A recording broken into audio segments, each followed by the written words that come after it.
Hey guys, welcome back to Wellness Lenses.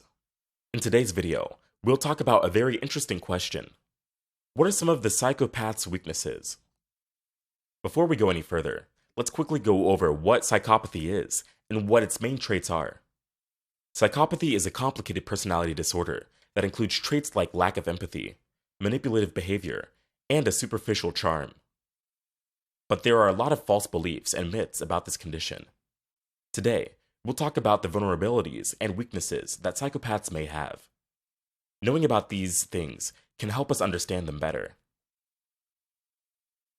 Before we talk about their flaws, let's agree that psychopaths do have some good qualities. In some scenarios, their confidence, assertiveness, and ability to stay calm under pressure can give them an edge. But it's important to keep in mind that even criminals are not invincible. So, what are some of the things psychopaths might do wrong? Let's find them one at a time. Weakness number 1. Not being able to connect emotionally. Psychopaths often have trouble making strong emotional connections with other people, and this lack of emotional bonding goes beyond surface-level interactions. They can't form deep relationships based on trust, empathy, and mutual understanding because they can't feel genuine emotions. Because of this, they may find themselves alone and without the deep connections that most people value. Psychopaths are unable to feel the true joys and comforts that come from genuine human relationships because they lack emotional connection, which makes them feel detached and disconnected from the world around them. Weakness number 2. Impulsivity and risk-taking. One of the most noticeable weaknesses of psychopaths is that they tend to act on impulse and like to take risks. Their need for instant satisfaction often makes them act rashly and make bad decisions. Because they are short-sighted, they focus on instant rewards and don't think enough about how their actions will affect them in the long run. This tendency to act on impulse and take risks can put them in dangerous situations.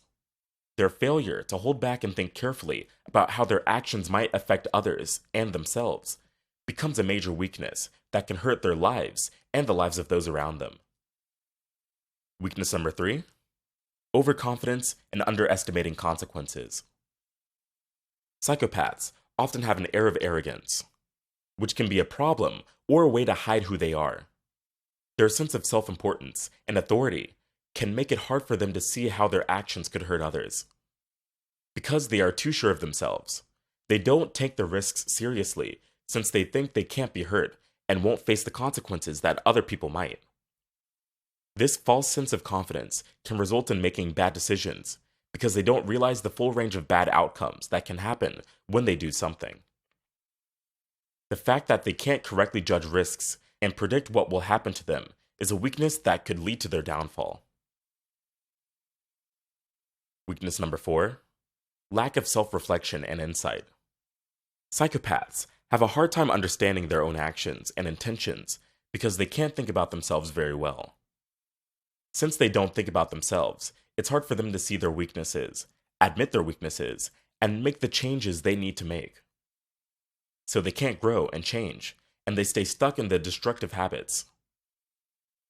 Without the ability to think deeply about what they do and how it affects them and others, they stop growing emotionally and psychologically, which keeps their flaws and weaknesses from getting better. Weakness number 5. Societal isolation and alienation. Psychopaths' damaging and manipulative actions often make them feel alone and alone in the world. Their actions hurt trust, sow strife, and take advantage of other people for their own benefit. As a result, psychopaths become more and more cut off from society and face rejection and separation. Their vulnerabilities are heightened by the lack of genuine human connection and the breakdown of relationships, which causes them to feel incredibly alone and disconnected. This isolation makes it even harder for them to make real connections and get the support and understanding they may secretly want. Deep social isolation becomes a major weakness, leaving them without a support network and making it harder for them to figure out how to get around in the world. So, psychopaths may have some strength, but it's important to know where they're vulnerable and where they're weak. Understanding these things gives us a more complete picture of psychopathy and makes us more sympathetic toward people who are affected by it. We're glad you enjoyed us today. We hope that this video has shown you some of the things that make psychopaths vulnerable. If you found this content helpful, don't forget to like it, subscribe to our channel, and share this video with other people who might find it useful. Remember that we are always learning to understand and care about other people. Let's continue to explore the complexities of the human mind together. Stay interested, be kind, and see you next time.